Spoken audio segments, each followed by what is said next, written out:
Open Snapchat app. Tap on your profile icon on the top left corner. Tap on the gear icon to go to the settings. And then tap on your name. Type in the new name. And then tap on save. And now tap on username.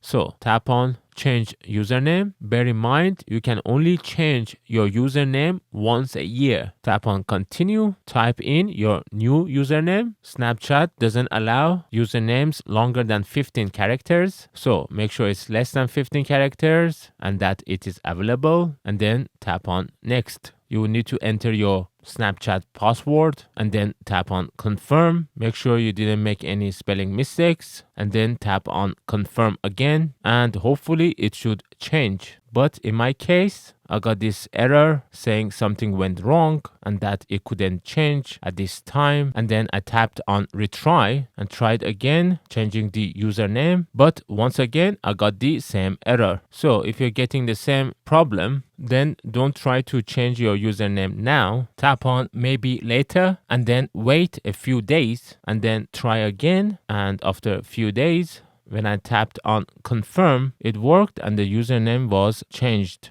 Now, when you tap on back, now you could see the new username.